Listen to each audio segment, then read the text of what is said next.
Today they say gambling represents only 5% of their incomes. But 5% of big money is still big money.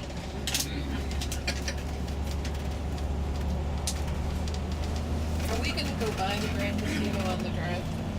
Somebody's asking me, are we going to drive by the Grand Casino? The answer is no. No bus, else than the city buses, are allowed to go to Monte Carlo. At what time is your ship leaving? 4:30. Oh, 4:30, so I'm sorry. Definitely it won't be possible. The blue tower that you've got on your left-hand side is called Odeon Tower. It was achieved 3 years ago, and it's the second highest one in Europe. The penthouse is for sale right now, if you're interested. Price is 450 million euro. Peanuts. It happens to be the most expensive private flat for sale of the planet today. Euros. I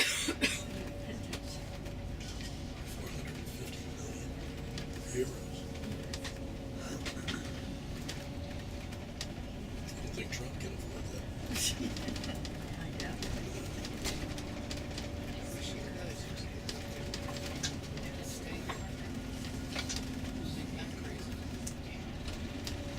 So we are now in France, overlooking Monaco on the left-hand side.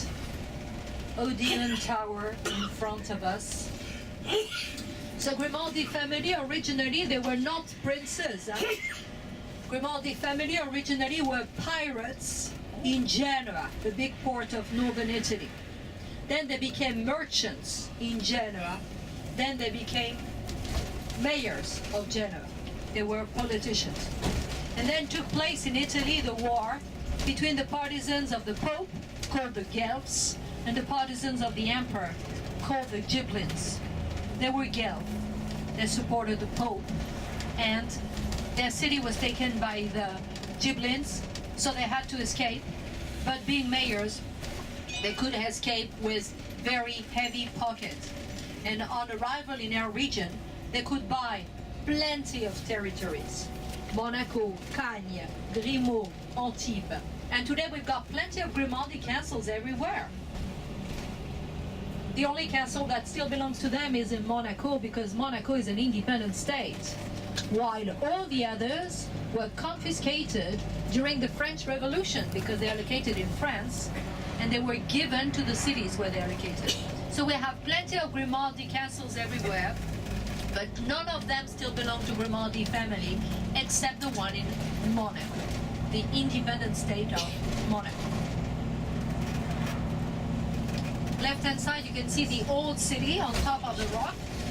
This is the capital city, where you find the ministry, the trial court, the palace of the prince, the parliament, and the cathedral, where Grace married Regnier and where they are both buried now. So there's a ministry with 1 prime minister and 5 ministers. They are all nominated by the prince, revocable by the prince.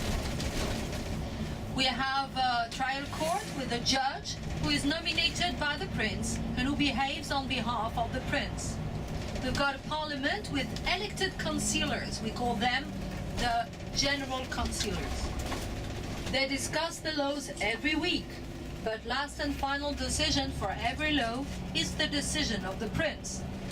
What I'm telling you is that we are in a constitutional monarchy on the paper, but de facto it's an absolute monarchy with 3 powers in one hand. Yet smiling, because population is happy. Of course they are happy. They have no reason to complain, with a lot of advantages of having nationality in Monaco. For instance, in Monaco, they pay nothing as taxes, those who have nationality. Car, house, income, TV, no tax for the citizens. Second thing, they have 0% unemployment, absolute national priority for all the jobs.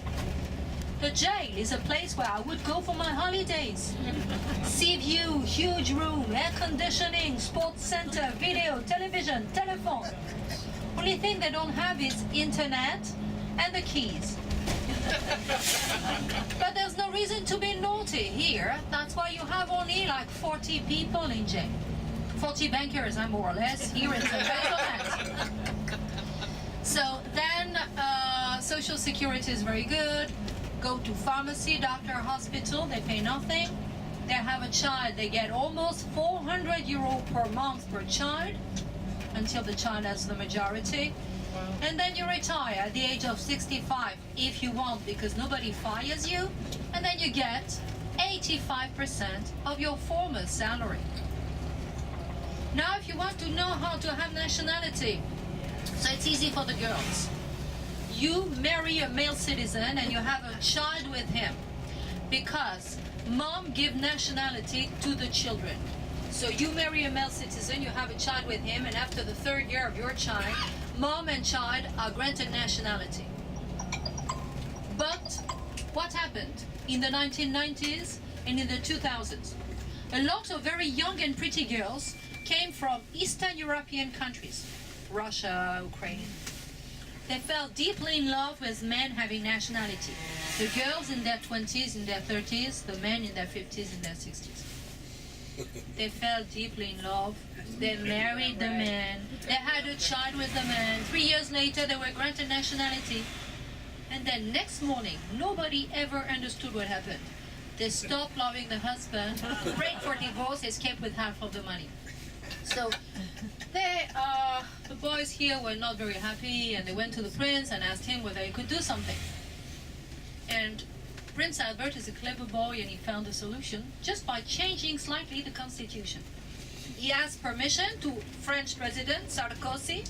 He asked Sarkozy to do this. Today, whether you're boy, girl, whether you're young, not young, beautiful, not beautiful, nobody cares anymore. 2 ways only to have nationality. First, mom and dad have nationality before wedding.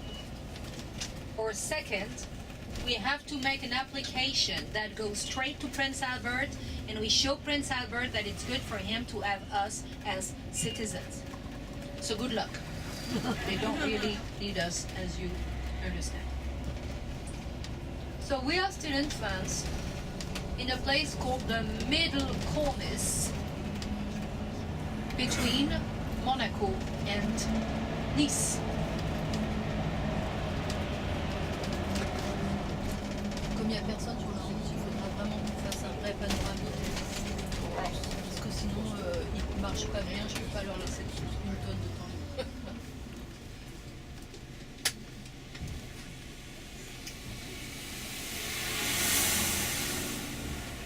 Je m'excuse de me mettre là pour pas avoir le soleil direct. Il y a quelqu'un qui a pris ma place. Yes.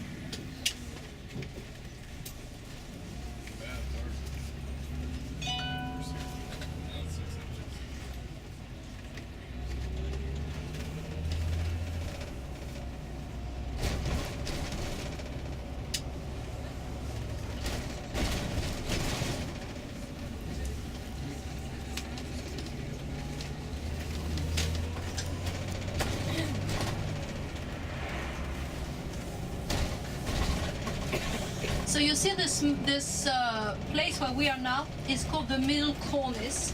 The Corniche is a road built on a cliff, and that cliff belongs to the Alps, which is the large chain of mountains in Europe that we have in Italy, Switzerland, Austria, Germany, and France.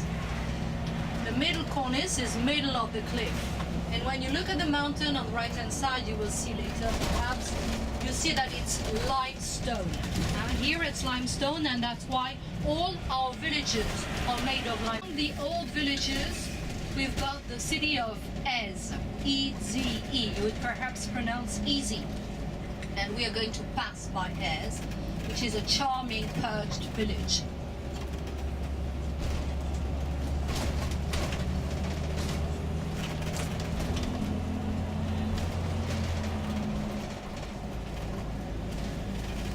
Merci avec ton bonbon, tu as sauvé ma voix.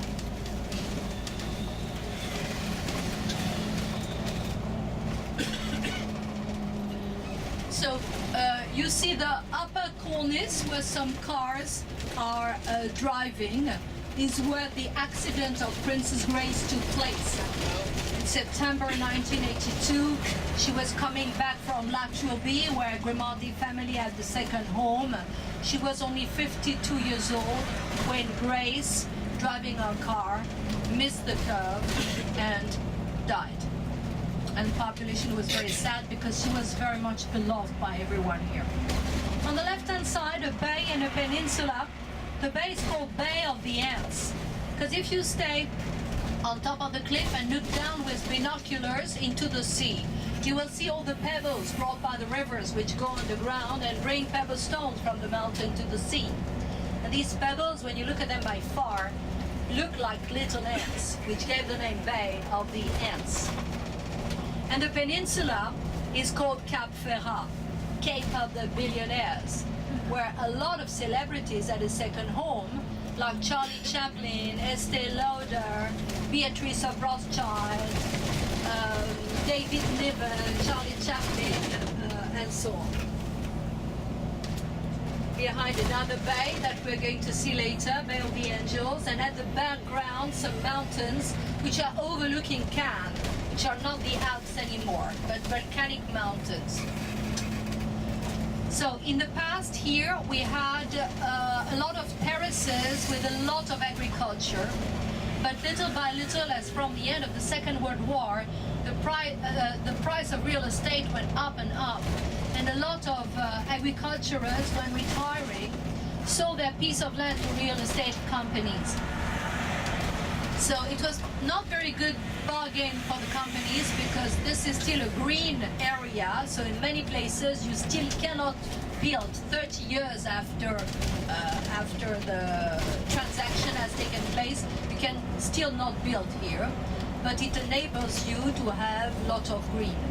Before, you would have had terraces with lots of greenhouses for flowers, because we've got the world capital of perfume in our region, which is the city of Grasse, and a lot of the flowers used for perfume industry were locally produced. Besides, we were making a lot of wine and olive oil, so a lot of olive groves and vineyards. And then we had wheat, we had also orange groves near Aise, because a local specialty was the making of candied oranges.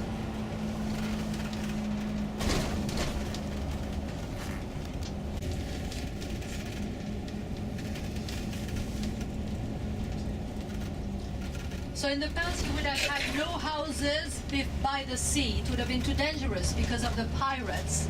So the villages were always built on top of hills, on top of rock spurs. An example is the city of Aise, where we will go. Before the arrival of the Greeks, who civilized the region about 5.5 centuries before Christ, were living tribes who were very uncivilized, like the Ligurians.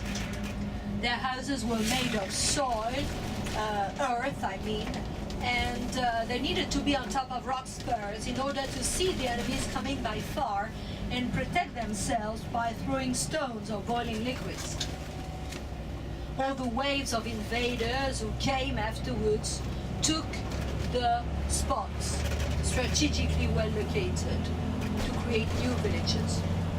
So I'm going to show you Aise, which houses now dates back to the 15th century. We have plenty of perched villages like this everywhere in the region of maritime Alps. Locally, this area, we call it La Côte d'Azur. Côte d'Azur is a poetical way to say blue coast in English. Yesterday you were in Marseille. Marseille is in Provence. Provence comes from a Latin expression, Provincia Romana, Roman province, what we were for 7 centuries. And Côte d'Azur is part of the same large region, Provence, Alpes, Côte d'Azur. You notice that your cruise from Marseille to here was very short.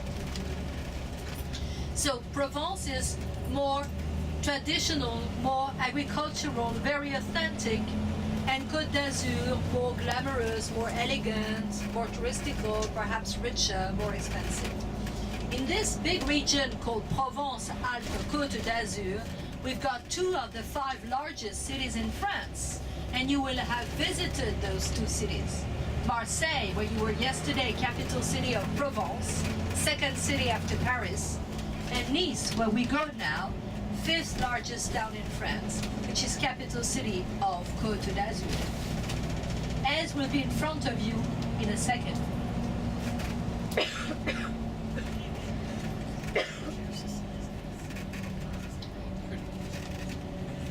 As, yes.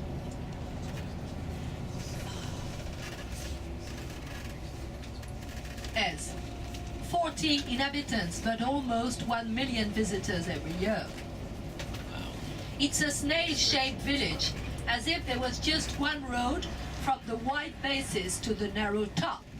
And the narrow top is the ruin of a 12th century castle, dismantled, dismantled in 1706 by the army run by Louis XIV, who wanted to destroy all the systems of defense of the Duchy of Savoy.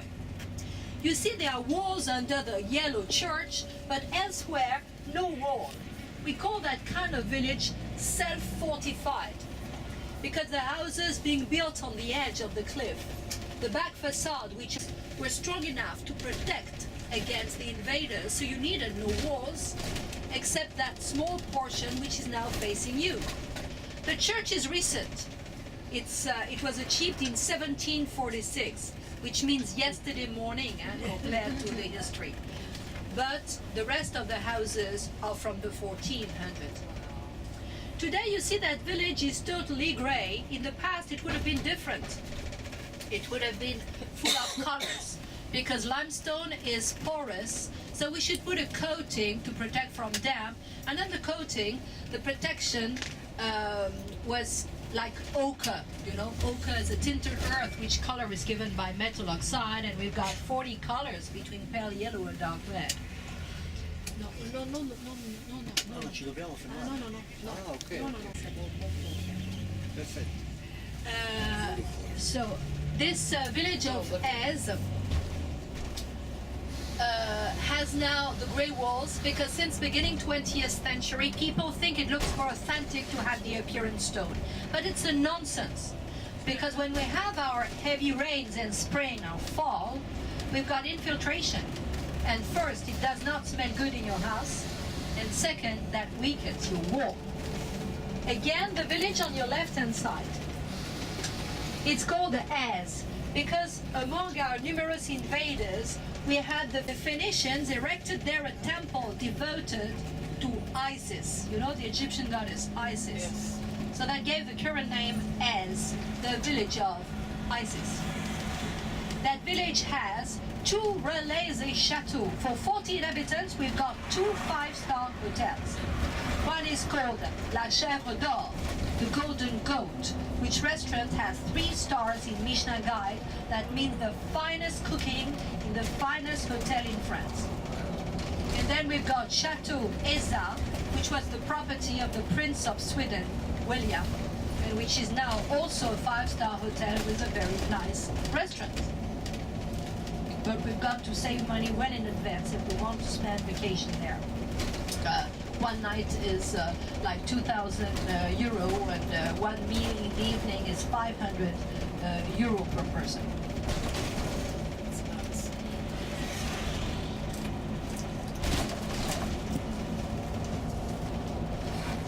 Thank you, sir.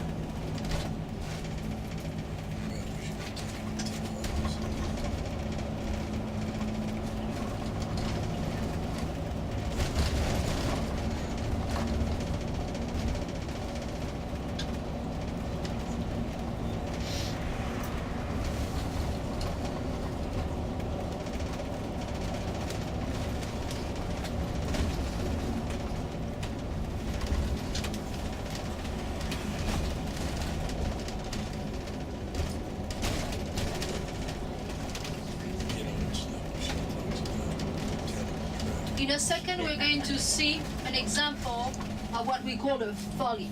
A folie is an extravagant house built during La Belle Époque, which means turn 19th, 20th century, by wealthy winter tourists.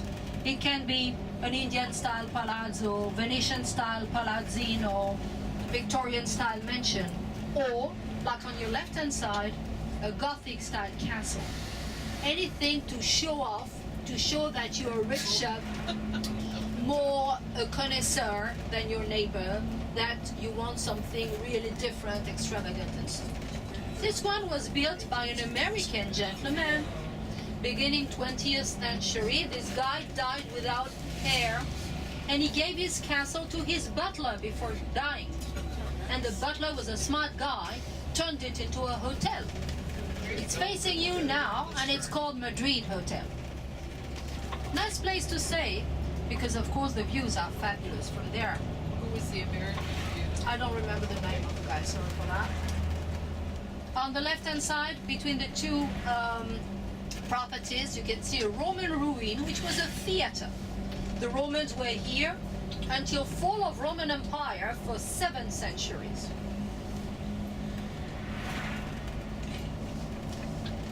The Romans and the Greeks were living in perfect cohabitation. The Greeks were feeding the Romans were protecting the Greeks against the barbarians, and they were living in the same cities, but not on the same part of the cities.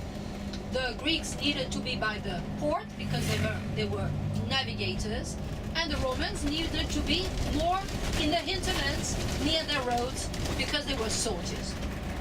A tunnel. When you leave that tunnel, stunning views, I promise.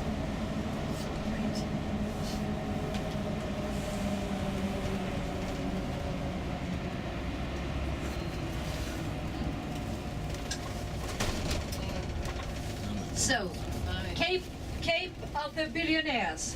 On the left of it, Bay of the Ants. On the right of it, Bay of Villefranche. In the middle of the peninsula, you can see Beatrice of Rothschild's house, which is large and pink, like a big Venetian-style palazzino.